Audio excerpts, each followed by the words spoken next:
哈喽哈，我是可可潘。那今天呢，可可潘要跟大家分享的是什么主题呢？就是我们家中的灵魂之窗。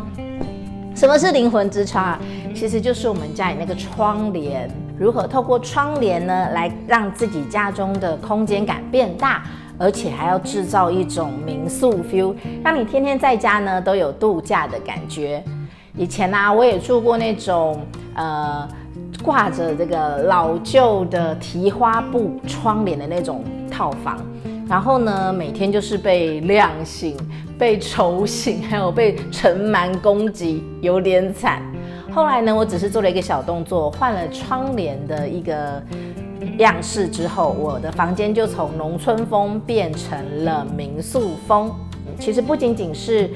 房东可能忽略了窗帘的重要性以外，其实像我们自己如果买房子，也很可能会忽略掉窗帘的重要性。所以呢，今天这一期节目就要跟大家讲如何透过一点点的设计，让我们的家更有 feel 哦，让我们的居家环境更有质感。那因为我本身的工作啊是房仲，那很多客户他在选房子的时候，他就很在意我的这个家、客厅啊、房间啊，甚至是浴室有没有开窗，有没有窗户。那为什么要重视这个呢？因为有没有窗户其实会关系到这个房子的采光跟通风。那如果采光好、通风佳，住在里面是很舒服的一件事。好，所以窗户很重要嘛。好，那通常呢，人们在买了房子之后啊，就会开始很开心，就开始做装潢啊、规划。那个要做天花板啊，因为现在有时候高楼层天花板会有很多管线，要遮一下。那不然就是地板，然后系统柜要做很多收纳，然后甚至还要买很多的家具，然后家电。然后呢，钱就这样子噔，算一算，糟糕。等到窗帘这一块的时候，发现没钱啊，就是预算变得比较少了。然后通常啊，有些人就想说啊，糟糕，我是到后面才发现，原来我的窗帘的预算这么少，然后只能选那种就不一定是自己最喜欢的，然后只能用预算去考量。那甚至呢，有一些人啊，就是像租房子，在外面租房子，有时候那个房东附的窗帘啊，有时候会是比较有时代感。可能是从民国初年用到现在，对，所以呢就觉得房子很好，采光很好，但是窗帘不 OK， 真的不 OK。你知道吗？其实啊，窗帘是占家里的墙面很大的那一块，而且是视觉的主体。所以当我们把窗户、窗帘呢顾好的话，其实会帮家里加很多分。一个好的窗帘可以带你到另外一个境界。什么境界呢？第一，合适的窗帘规划可以让我们的空间感变大。第二，选对窗帘呢，会让家里会变得更有质感，不管你有没有装潢都一样哦。然后第三，有一个好的窗帘会让你住起来很有安全感。然后当然最后还要跟大家分享，我个人是窗帘的重度爱好使用者，窗帘还有什么好用的地方，再跟大家娓娓道来。那第一个要跟大家讲的就是分享的就是窗帘对空间感的一个影响。其实呢，像我们一般传统的这个窗帘的高度啊，通常是规划是从窗框的上方5公分、10公分去开始作为一个开头，然后往下做，对不对？那如果说是半腰窗的话，就是只做到那个窗框下可能10公分、20公分。那当然落地窗就是做到从那个窗框上方做到地面，离地1-2公分这样，这是比较一般常见的做法。可是我后来发现啊，现在越来越多人喜欢这样做，他就是喜欢做到非常的高大上，就像用那个食神的里头一句经典的那个台词，就是吸管能够有多粗就多粗，窗帘可以有多大就做多大，有多高做多高。为什么呢？因为啊，窗帘它的高度啊，其实是会让整个家里看起来是有一种视觉的高挑感。特别是我们现在很多的天花板都会去做一些装潢啊，那装潢其实就会降低那个天花板的这个楼板的高度，那就会让室内看起来有减几公分这样子。然后如果说用了一个智龄节节版高挑版的窗帘，其实就可以再把那个空间这样子把它抢回来，就让那个整个室内空间看起来会比较高，这是一个视觉的魔术。好，然后假设呢，然后还有，那通常以前有就是做那种半腰窗的时候，就直接做到那个窗下可能10公分、20公分就觉得 OK 了。其实大家以后可以做一下这样的尝试，就直接大胆的把它像落地窗一样做满，做到地面，你会发现整个房间的这个高尚感会提升，质感会提升，可以试试看。好，然后再来呢，就是这个要怎么形容啊？就很像那个本来是你的那个半腰窗呢，就好像是本来是穿那个小学生的百褶裙，短的百褶裙，然后突然变长，整个做完以后就突然变成那个贵妇的晚礼服，真的可以试试看，真的可以试试看，我觉得非常的神奇。然后再来那个空间的广大感。其实呢，我也曾经有做过一个实验，因为我曾经有设计过一个公生仔，它的窗户哦，就是它有一面很大的墙，然后就一个小小的半腰窗这样子。然后如果是一般人的想法，就可能就是把它就是就是按着窗的形状去做一个半腰的一个窗帘或者是落地窗帘嘛。可是那一次我做了一个大胆的尝试，因为我知道那个旁边的那个窗户的那一道墙啊，之后都不会放东西了，然后所以我就把它整面都做了窗帘。哇，你知道那个感觉怎么样吗？就整个高级感大提升，感觉很像在饭店。然后其实这个也是不是只有我这样做啊？其实我们有时候去住饭店或住民宿的时候，其实会发现真的很多的设计师或者是饭店的业者，他会把他的那一面有窗户的那一面墙，其实整面都做窗帘，这样其实会显得非常的大气。对，可以试试看。所以呢，窗帘可以尽可能的做高，尽可能的做广，会让室内的视觉会更宽广、更放大。然后再来呢，就是选对窗帘会让家里的质感加分。怎么说呢？其实每个人都有第一次嘛，像我第一次买窗帘的时候，还记得当年好紧张哦，然后就不知道在家里用什么样的窗帘。那走进那个窗帘店啊，然后就觉得，我都已经要花钱了，我不想要做素色的，好无聊哦，这样子没有变化。我都花钱，我一定要买一点有设计感的就是设计感。然后呢，又加上那个窗帘店里头都会挂很多很多的布样啊，然后很多很多的图案就觉得很好看啊，例如有那种这个乡村风的花朵啊，然后不然就是有那种很可爱的那种几何图案，不然熊熊啊。然后我就在想，既然都花钱，就应该要买一点特别的。然后不然就是呢，就觉得说不同的房间要有不同的功能，不同功能的房间也要有不同的设计嘛。例如是小孩子的房间，就希望它可以比较可爱一点啊，就想要放一点车车和熊熊这样，然后所以就会变得有选择障碍，然后也不知道该怎么办。那幸好那时候我有刹车，我那时候就赶快去翻一翻杂志啊，然后 Google 一下看大家的房子都怎么设计。后来发现其实很多的设计师啊，他都会采用就是素色的布帘，就如果用布帘的话，会选择素色的，然后那样子看起来，特别是像是什么灰色啦、浅灰色，然后米色、藕色这一些比较中性的颜色，然后其实在整个空间上面，其实搭配起来就会其实蛮有设计师来过的感觉。后来我真的也这样做了，就是房间啊、客厅啊，都用一些很单纯的素色的布帘去做规划，特别是雾面，不要选亮面，亮面会有一种说不出的时代感，千万不可，请选雾面的，会比较有质感。好，然后忍耐，不要选花色的，因为有一天你会看腻它，你会有视觉的一种疲惫感，你会腻了它，然后到时候你就腻了它，它又一直挂在那，你会觉得有点困扰。然后加上你的小孩如果长大以后，他是小 baby 的时候，他还看不懂花样，然后等到他去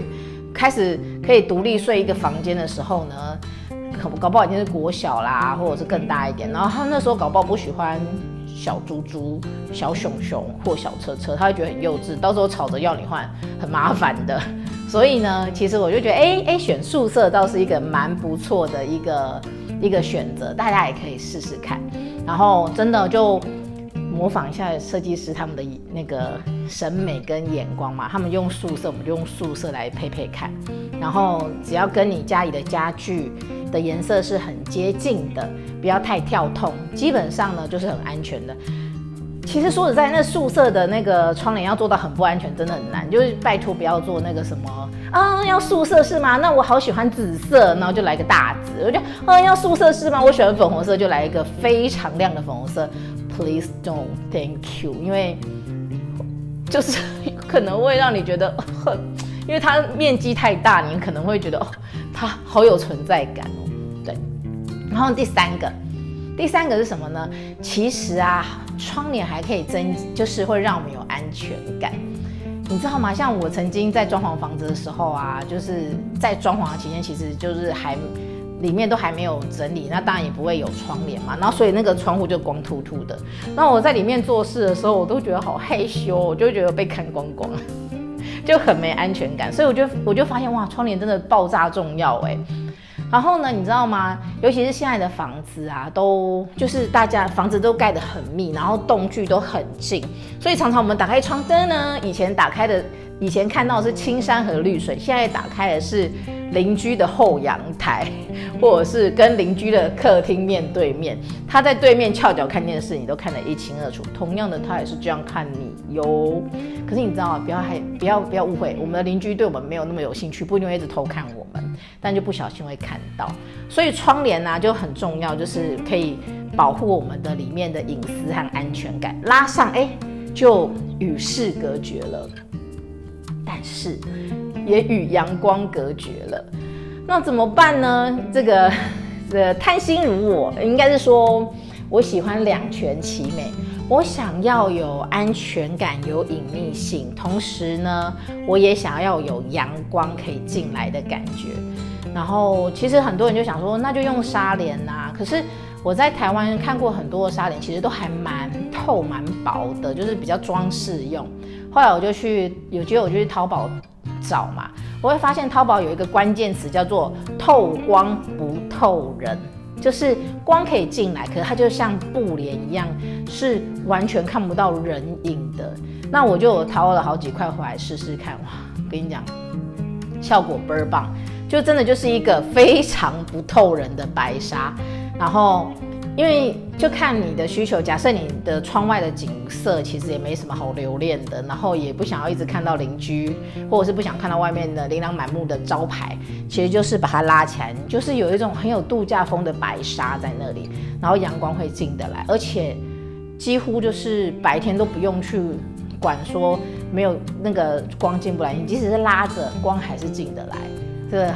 蛮有 feel 的，很有度假 feel。好，所以大家可以试试看透光不透人的纱帘，很好用。好，那最后呢，身为那个窗帘的重度爱用者，我还很喜欢用窗帘做很多事。第一个啊，就是呢，像我以前在外面租房子的时候，那时候还不是那么会弄房子，但是我就有做一个尝试。那时候房东给了我一个开放型的那个衣柜，铁架的那一种，很卖啊。然后东西放进去以后，就是不管怎么放都看起来很乱。然后所以呢，我就去 IKEA 买一个大概299的窗帘吧，然后就把它用燕尾夹夹住，然后就让它变成有一个门的感觉。然后其实这样子真的就是可以遮羞遮丑，还蛮好用的，而且它图案可以自己选你自己喜欢的图案啊，对不对？好，我不是说大家不要选太多图案的吗？我那时候选的图案也是尽量单纯，就是白色底、黑色线条，上面有小鸟的那一种，对，算是简单的，不要太复杂。然后呢，后来啊，其实现在比较懂得就是窗帘的妙用以后，其实现在很多人很喜欢用开放式的衣柜嘛，其实就可以请那个窗帘师傅来帮你在天花板或者是那个开放式衣柜的那个隔板上面安装那个轨道，然后再选你喜欢的窗帘布，或者是选跟你那个房间一样同一款的窗帘布，然后把它做成那个开放式衣柜的拉门，这样就很一致，而且很整齐。对，大家可以试试。然后另外啊，你知道吗？现在天气越来越热嘛，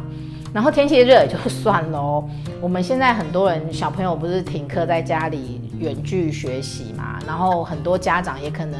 请假，或者是公司直接就 work from home 在家工作，所以一家人在家里开冷气的机会是不是变得非常大？然后很可能是开一整天的，那个电费是不是让你有点心疼？那有时候像客厅空间比较大，就会觉得好浪费电哦。我只在这里，只在餐桌这里那个写功课和办公，然后可是整个房间甚至有走廊的那种，或者是透天的那个冷气都乱跑，然后觉得很浪费电，然后冷气也不容易冷。那其实我就会很喜欢用那个很喜欢用那个布帘啊，把它用窗帘当做隔断的布帘。然后把空间做一个区隔，这样子冷气就会被比较包在某一区空间里面。看你们家是比较喜欢在客厅办公，还是喜欢在餐厅办公？如果有这样的需求，可以试试看。那最后啊，假设呢你跟我一样都是属于那种会在家里拍片的。然后你知道我们是人，我们是凡人，我们也会有凡物，所以家里可能很多背景就会很乱了，尤其是那个空间不大的时候，你可能直播或者是在拍片的时候，背后就是你的衣橱，是不是很败？然后不然就是一大堆小东西这样子摆这样子，不然就是你要拍片以前先花1个小时把家里整理一番，这样是不是很累？然后呢，我就发现其实用那个就是一样的。如法炮制一样，就是把窗帘当作隔断帘钉在天花板，把轨道钉在天花板上，然后呢就这样子把这个凌乱的一切隔在我们的背景之外，然后呢你就可以永远24小时帘子一拉，你就有一个干净又整洁又有质感的直播室了。你说好不好呢？好，那很开心今天跟大家分享到我们家中的灵魂之窗，希望大家喜欢。听完我的分享，会不会很想跃跃欲试，赶快帮自己的家中的灵魂之窗改变一个风格呢？我也会在下面留言区的连结当中留下我曾经买过或者是合作过的窗帘厂商，或者是买过的淘宝的厂商，他们的品质是有一定的水准的，那价格也是颇优。如果你也有这样的需求的话，可以去下面看看我的留言区的连结，然后去看看有没有你需要的窗帘。那另外呢，如果你喜欢我的分享，